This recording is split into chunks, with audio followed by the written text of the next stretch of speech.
കഴിഞ്ഞ ദിവസം ഞങ്ങൾ വീട്ടിൽ വന്നപ്പോൾ അടുക്കള ഭാഗത്ത് ചാമ്പയ്ക്ക നന്നായി പഴുത്ത് കൊഴിഞ്ഞു തുടങ്ങിയിട്ടുണ്ട്. പക്ഷേ രസം അത് ഞങ്ങളുടെ ചാമ്പയ്ക്കല്ല, എൻ്റെ വീടിൻ്റെ അടുത്തുള്ള ഒരു ഏട്ടൻ്റെ ചാമ്പയ്ക്കാണ്. അപ്പോൾ അവർ ആ വീട്ടിലില്ലായിരുന്നു കേട്ടോ, അതുകൊണ്ട് ഞങ്ങളത് പൊറുക്കാനൊന്നും പോയിട്ടില്ല. അപ്പോൾ അവർ ഇന്നലെ വന്ന് ഞങ്ങൾ അങ്ങനെ ചാമ്പക്ക നല്ല പഴുത്തിട്ട് പറഞ്ഞ ഞങ്ങളോട്. ഈ കാണുന്നതാണ് നമ്മുടെ വീട്. അതിൻ്റെ നേരെ തൊട്ടടുത്ത് തന്നെയാണ് ഈ മരം ഉള്ളത്.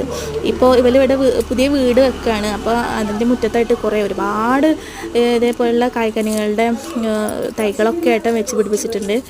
ക്ലൈമറ്റ് ചേഞ്ച് കൊണ്ട് എന്തുകൊണ്ടാണ് അറിയില്ല, നമ്മുടെ ഇവിടെയുള്ള പൊതുവായിട്ടുള്ള എന്തോ പ്രശ്നം കൊണ്ടോ ഇനി കാറ്റും മഴയൊക്കെ വെയിലൊക്കെ ഒപ്പം വന്നുകൊണ്ടുള്ള പ്രശ്നം കൊണ്ടോ ഒന്നും അറിയില്ല. ഇതൊക്കെ ചെറുതാണ്, നല്ല മധുരമുണ്ട്. പക്ഷേ കുട്ടികളൊക്കെ ഒരുപാട് തിന്ന് കഴുകി കൊട്ടയിൽ ഇട്ടത് മാത്രം ഓർമ്മയുണ്ട്.